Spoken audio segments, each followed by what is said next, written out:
Bismillahirrahmanirrahim. Assalamualaikum warahmatullahi wabarakatuh.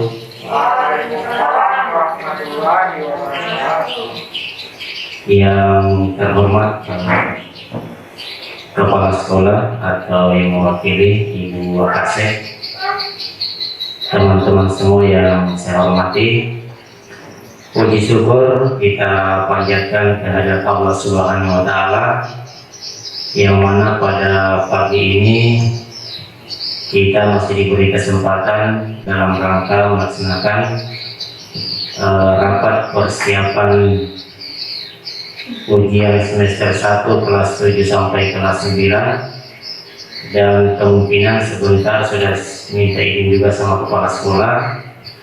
Saya akan membagikan terkait dengan hal-hal yang sudah saya dapatkan di guru penggerak. Jadi untuk mempersingkat waktu, kepada Ibu Darniar kami persilakan untuk memimpin rapat. Kepada Ibu kami persilakan.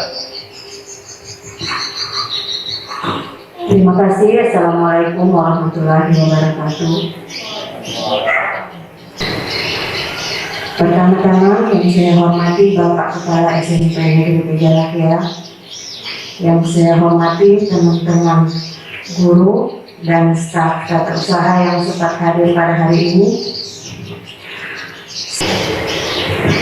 Puji syukur mari sama-sama kita panjatkan kehadirat Allah Subhanahu wa Ta'ala, Tuhan yang Maha Esa, karena atas limpahan rahmat-Nya lah kita masih diberikan kesempatan, kesehatan serta kekuatan untuk hadir sama-sama di sekolah kita ini, yang dalam hari ini kita akan melaksanakan rapat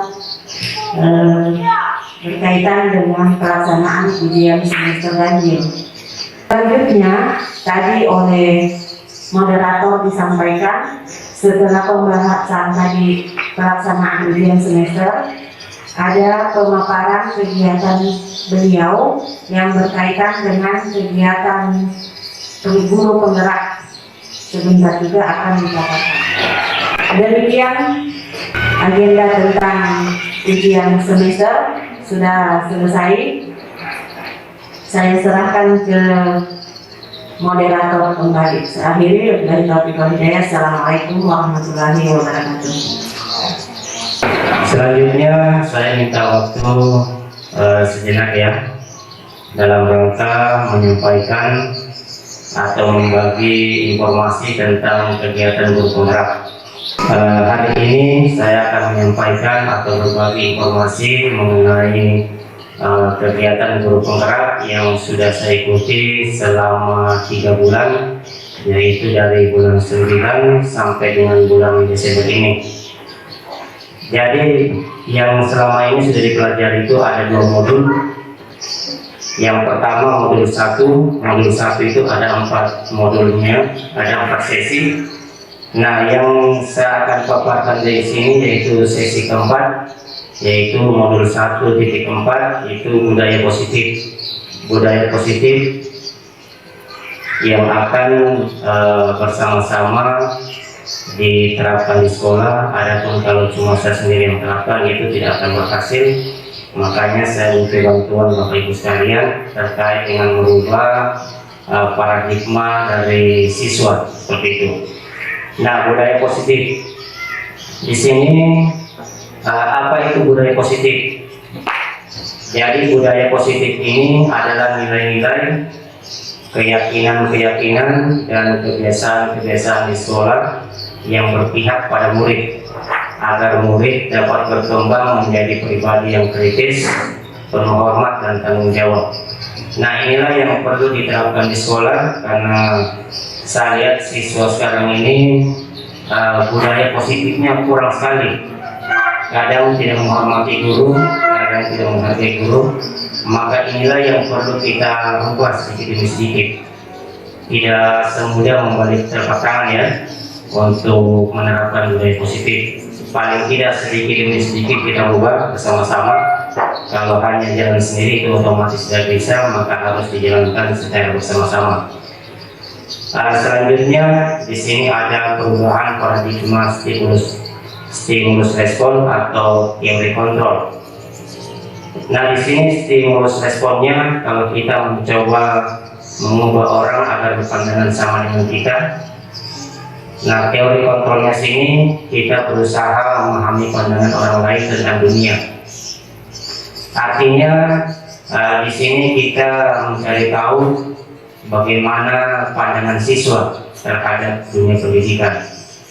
Nah, itulah yang dikembangkan. Ketika mereka berpandangan positif, maka positiflah itu yang harus kita sama-sama kembangkan dengan siswa, dengan nanti membentuk suatu kesepakatan-kesepakatan. Misalnya stimulus responnya perilaku buruk dilihat sebagai suatu kesalahan. Itu yang lalu-lalu. Itu pandangan yang lalu kalau perilaku buruk itu dilihat sebagai suatu kesalahan. Nah, dalam guru penggerak ini semua perilaku itu memiliki tujuan. Kadang siswa itu dilihat berperilaku buruk di dalam kelas. Nah, memang seperti itulah siswanya. Kadang mereka memahami materi, nanti melakukan suatu perbuatan yang kurang menyenangkan menurut kita mungkin, baru mereka mengerti dengan apa yang kita jelaskan.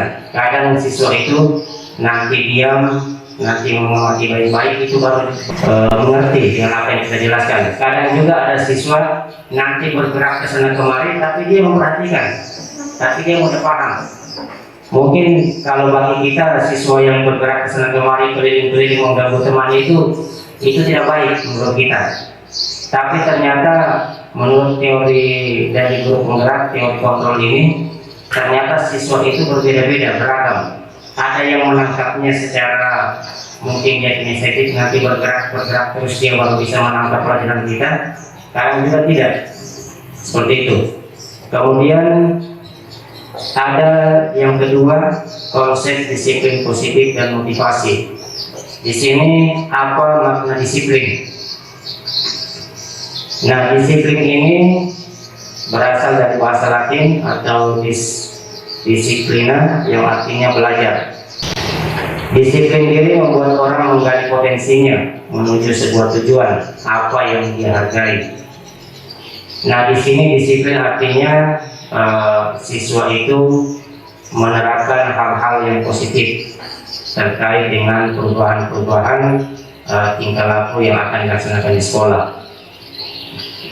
Namun dalam budaya kita, makna kata disiplin telah berubah menjadi sesuatu yang dilakukan seseorang pada orang lain untuk mendapatkan kepatuhan. Kalau di kita, disiplin itu artinya siswa itu harus bertindak atau melaksanakan kegiatan yang memang harus sesuai dengan prosedur sekolah. Misalnya kita masuk, semua siswa harus duduk, tidak ada yang bisa bergerak sana kemari. Nah, itu mungkin menurut kita seperti itu. Nah, ternyata pandangan itu salah.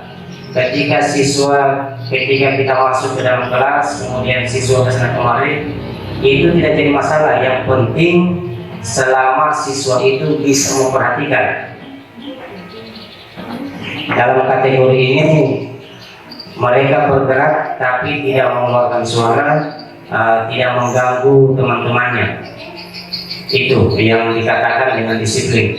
Disiplin di sini berarti mereka melakukan kegiatan itu secara tata krama. Itu menurut kita mungkin tidak bagus, tapi secara utuhnya disiplin di sini artinya mereka itu akan menerapkan budaya-budaya positif seperti itu. Kemudian teori motivasi perilaku manusia. Di sini ada 3 teori motivasi. Ada motivasi eksternal. Di sini menghindari ketidaknyamanan atau hukuman. Apa yang akan terjadi apabila saya tidak melakukannya? Nah, contohnya seperti itu. Misalnya motivasi eksternal. Ketika siswa melakukan suatu kesalahan, makanya kita sebagai guru tidak langsung menegurnya di depan teman-temannya seperti itu. Ketika sama dengan kita, ketika kita ditegur di depan orang banyak, pasti kita merasa malu. Nah, begitu juga dengan siswa. Ketika mereka melakukan kesalahan, Ini sesuai dengan ajaran dari guru penggerak. Dipanggil mereka, ditanyai baik-baik, kemudian diproses secara lemah lembut. Tidak perlu dengan kekerasan, tidak perlu dengan fisik. Selanjutnya, di sini yang utama yaitu keyakinan kelas. Setiap wali kelas itu diharapkan membuat suatu keyakinan kelas. Di sini bukan peraturan, tapi keyakinan.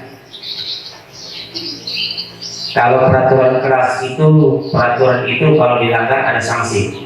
Tapi kalau keyakinan, di sini keyakinan itu seseorang akan lebih tergerak dan bersemangat untuk menjalankan keyakinannya daripada hanya sekedar mengikuti serangkaian peraturan.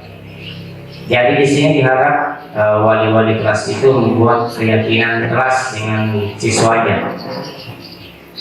Keyakinannya ini artinya di sini menerapkan budaya-budaya positif. Sebenarnya mirip-mirip ya, keyakinan dengan peraturan itu mirip-mirip. Kalau peraturan itu berasal dari sekolah. Tapi kalau keyakinan itu dibuat bersama-sama siswa.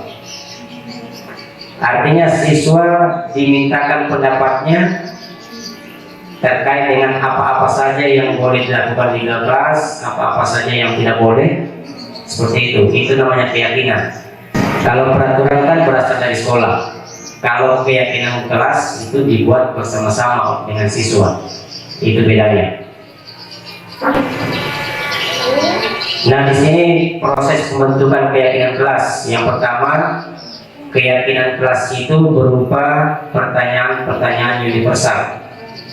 Contohnya begini, apa yang dilakukan pada saat kelas kita ingin kelihatan bersih? Contohnya begitu, apa yang akan kita lakukan ketika kelas kita ingin kelihatan bersih? Pastinya siswa akan menyampaikan, pastinya harus dibersihkan. Nah, proses pembersihan inilah membentuk nanti ada aturannya. Bagaimana ketika siswa tidak melaksanakan tugas? Itu suatu keyakinan. Jadi intinya keyakinan kelas ini hampir mirip dengan peraturan kelas, tapi bersama-sama dibuat dengan siswa, sehingga mereka juga bertanggung jawab atas apa yang mereka sampaikan. Seperti itu. Kemudian pernyataan keyakinan kelas senantiasa dibuat dalam bentuk positif. Jadi positif dibuatnya, kemudian hukumannya juga positif. Kemudian keyakinan kelas hendaknya tidak terlalu banyak, sehingga mudah diingat dan dipahami oleh semua warga kelas. Contohnya, semua yang masuk dalam kelas wajib menggunakan masker. Itu contoh budaya positif. Nah, ketika mereka tidak melakukan atau tidak mengindahkan hal tersebut, mereka sendiri yang menentukan apa hukumannya. Tapi dihindari hukuman yang kekerasan. Hukumannya itu dalam bentuk positif, misalnya membersihkan apa dan sebagainya. Kemudian kebutuhan dasar manusia. Kebutuhan dasar manusia ini ada 5. Yang pertama, kebutuhan bertahan hidup, kebutuhan cinta dan kasih sayang, kemudian kebutuhan penguasaan, kebutuhan kebebasan, kebutuhan kesenangan. Selanjutnya posisi kontrolnya kita. Di sini kita sebagai guru ada posisi kontrol. Di sini yang ada 5 ya, ada 5 posisi kontrolnya kita. Kita bisa mengetahui di mana posisi kita. Yang pertama, penghukum. Nah, penghukum ini artinya ketika ada siswa yang melakukan kesalahan, kita langsung menghukum sebagai guru. Nah, ini namanya kita dalam posisi penghukum. Kemudian ada pembuat orang merasa bersalah. Misalnya mereka melakukan kesalahan, artinya kita itu bagaimana caranya kita supaya siswa itu merasa bersalah terkait dengan kesalahan yang dilakukan. Kemudian posisi kontrolnya kita sebagai teman. Di sini sebagai teman di sini artinya kadang siswa itu butuh curhat dengan kita. Kadang siswa itu butuh perhatian dengan kita, butuh berteman dengan kita, butuh berkomunikasi. Nah, disinilah kita posisinya sebagai teman. Seperti itu. Tapi posisi sebagai teman di sini jangan kayak orang yang wawancara. Bertanya-tanya, artinya mereka diajak berbicara santai. Ketika kalau dipanggilkan disuruh duduk, kemudian diajak berbicara, itu dia posisi sebagai teman. Kemudian sebagai pemantau di sini artinya kita sebagai guru sebagai pemantau saja, memantau sikap siswa. Nah, yang paling penting ini sebagai manajer. Manajer itu artinya siswa diproses. Tapi dalam kategori ini siswa tidak merasa bahwa mereka itu dijahati seperti itu. Artinya mereka setelah diproses, setelah kembali ke teman-temannya biasa-biasa saja, tidak ada kayak tidak terjadi apa-apa seperti itu. Kemudian yang keenam, segitiga restitusi. Apa itu restitusi? Restitusi itu adalah proses menciptakan kondisi baik murid untuk memperbaiki kesalahan mereka, sehingga mereka bisa kembali pada kelompok mereka dengan karakter yang lebih kuat. Nah, segitiga restitusi ini saya contohkan begini. Ketika ada siswa yang melakukan kesalahan, dipanggil baik-baik di dalam kantor, kemudian ditanya baik-baik. Artinya kita tidak langsung menyebutkan apa kesalahannya. Dipanggil, misalnya apa yang tadi kamu lakukan, ditanya lagi, kalau mereka jawab, oh ini Pak, kira-kira itu salah atau tidak. Artinya kita tidak langsung menyampaikan apa yang mereka lakukan, apakah kesalahan atau seperti apa. Artinya kita bawa sedikit demi sedikit supaya mereka bisa meluapkan apa yang mereka rasakan. Kenapa mereka melakukan itu, kemudian apa jalan keluar yang mereka lakukan ketika sedang melakukan itu. Jadi saya rasa hanya itu yang perlu saya sampaikan. Mari Bapak Ibu sama-sama kita melaksanakan budaya positif di sekolah. Kita sama-sama bagaimana siswa ini bisa disiplin, bisa termotivasi untuk ke sekolah. Karena saya lihat siswa kita ini banyak sekali yang kurang partisipatif, kurang berminat tentang sekolah. Nanti mungkin ada tanggapan dari Ibu Daniel. Jadi terima kasih atas perhatiannya, mohon maaf atas waktu yang telah diberikan kepada saya. Terima kasih. Assalamualaikum warahmatullahi wabarakatuh. Mungkin ada tanggapan dari Ibu.